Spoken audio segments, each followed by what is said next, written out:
हम बाजार से अक्सर इस तरह का छिला हुआ नारियल लेके आते हैं, लेकिन यदि हमें कोकोपीट घर पर तैयार करनी है तो हम साबुत इस तरह के छिलके वाला नारियल लाएंगे। 4-5 नारियल से मैंने इस तरह के छिलके इकट्ठे कर लिए हैं। अब हम देखेंगे कि इन छिलकों से कोकोपीट किस तरह से तैयार की जाती है। ये छिलके मैंने एक बड़े से टब में इकट्ठे किए हैं। अब आप धीरे धीरे इनको अलग करते जाएंगे और ये देखिए मैं किस तरह से इन्हें अलग कर रही हूँ। आपको भी इस तरह से सारी अलग करके कर लेना है। इस तरह से ये जो बड़े बड़े छिलके थे इन्हें मैंने छोटा छोटा कर लिया है ताकि हमें कैंची से काटने में आसानी रहे। अब हम देखेंगे कि किस तरह से इतनी आसानी के साथ हम घर पर कोकोपीट तैयार कर सकते हैं। अब ये आप एक शार्प कैंची लेंगे और उस कैंची से इन छिलकों को छोटे छोटे भागों में काटेंगे। इस तरह से मैं इन्हें काट रही हूँ। आप देखिए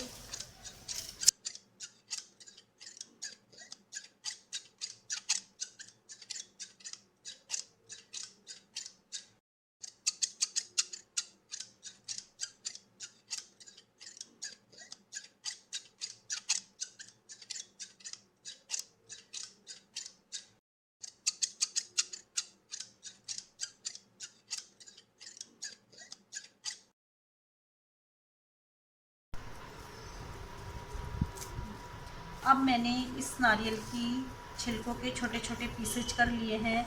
अब हम इसे मिक्सर में डालेंगे और पीसेंगे। आपको यह ध्यान रखना है मिक्सर में डालते समय कि कोई भी हिस्सा इसका हार्ड नहीं होना चाहिए।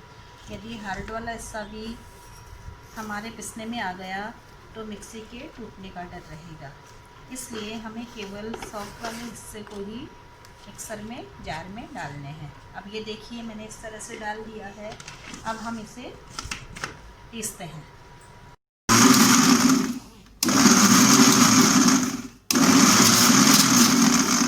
ये चालनी होती है चावल साफ़ करने की या गेहूँ वगैरह हम घरों में सबके घरों में होती है। इसमें डालकर हम जो ये पिसा हुआ कोकोपीट है इसे अलग निकाल लेंगे। ये देखिए मैंने छानकर ये जो हमारा कोकोपीट तैयार हुआ है, इसी तरह से हम बार बार जार में डालकर कोकोपीट तैयार कर लेंगे।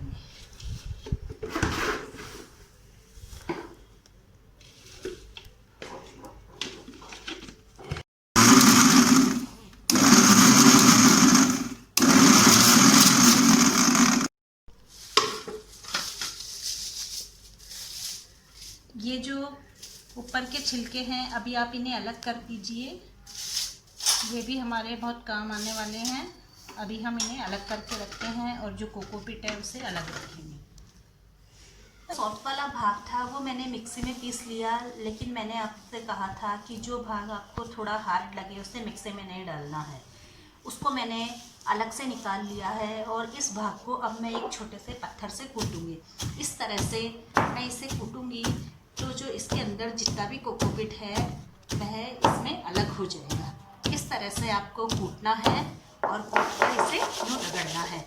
जब आप इसे यूँ रगड़ेंगे तो हम देखेंगे कि नीचे बहुत सारा कोकोपीट झड़कर अलग हो गया है। ये देखिए इस तरह से इस बचे हुए भाग में से भी हम कोकोपीट निकाल कर इकट्ठा कर लेंगे। ये देखिए इस तरह से आपको हाथों से इसे मसलना है और जब आप इसे हाथों से मसलेंगे तो ये सारा कोकोपीट हमारा नीचे झड़ जाएगा। मैंने ये पूरा मिक्सर में पीसने के बाद और जो बचा हुआ हार्ड भाग था उसे पत्थर से कूटने के बाद ये सारा कोकोपीट इस तरह से मैंने तैयार कर लिया है।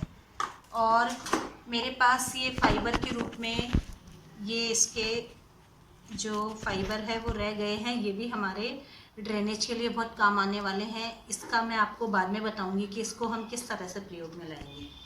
अब हम आगे की प्रोसेस देखते हैं कि इससे ये जो बुरादा है नारियल के छिलकों का, इससे हम कोकोपीट किस तरह से तैयार करें।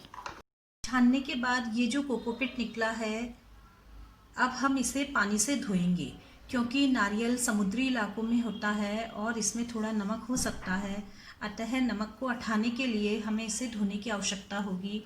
इसके लिए मैं एक गहरे बर्तन में पानी लूँगी। मैंने इस भगोने को आधा पानी से भर लिया है।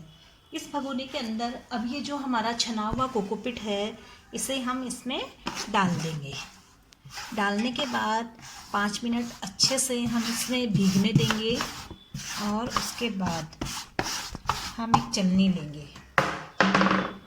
देखिए, इस तरीके की चलनी आप ले सकते हैं। यदि आपके घर में इस तरीके की चलनी नहीं है तो आप आटा छानने वाली भी ले सकते हैं।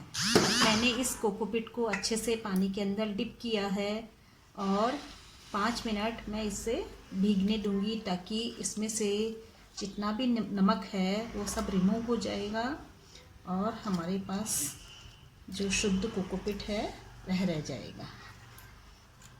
अब हमारा कोकोपीट अच्छे से भीग चुका है। अब मैं इसे छानूंगी। छानने के लिए इस चलनी को मैंने एक बाल्टी के ऊपर लगा दिया है, ताकि इसका सारा पानी अच्छे से निकल जाए। देखिए, इस तरह से आप ये सारा कोकोपीट है छान लेंगे। अब छानने के बाद आप इसे ऐसे कि ऐसे इसमें अच्छे से इसका पानी दबा देंगे। मैंने अच्छे से इस पानी को दबा दिया है। ये सारा पानी हमारा निकल चुका है।